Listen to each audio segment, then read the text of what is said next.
let's go ahead and look at the third grade text, chapter 5, section 3. We are looking at something like 74 times 2. The horizontal multiplication tends to be a little bit difficult, so I'm going to try to walk you through that.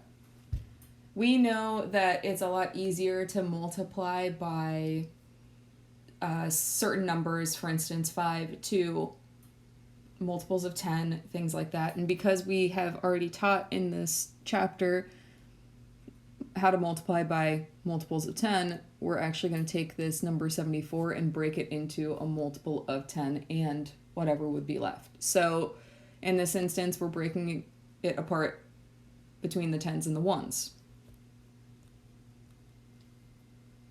70 and 4, if we put 70 and 4 together, we would end up with 74.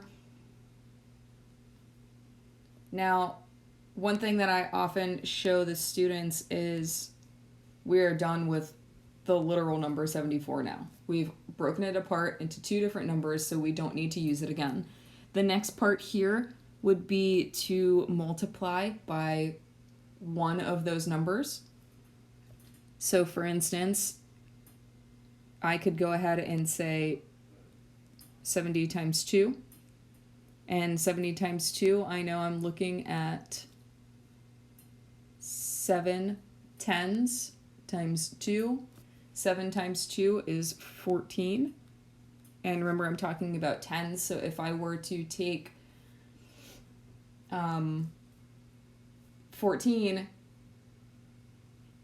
and counted by it 10 times, or counted by tens 14 times, I would end up with the number 140. Again, I tell the students, okay, have you finished this with this number? Yes, go ahead and cross it off. What's left?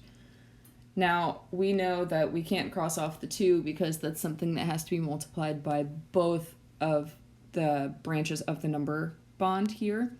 So the next part would be 2 times 4. Now, 4 is in the ones place in our typical number, so we are literally multiplying ones here. 4 times 2 is 8. So just like a typical math problem, we are creating partial products and then adding them together.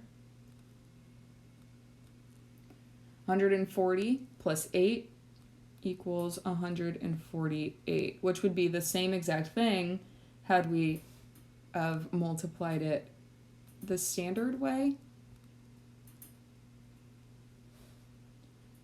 But horizontal multiplication with number bonds allows us to do a lot more mentally.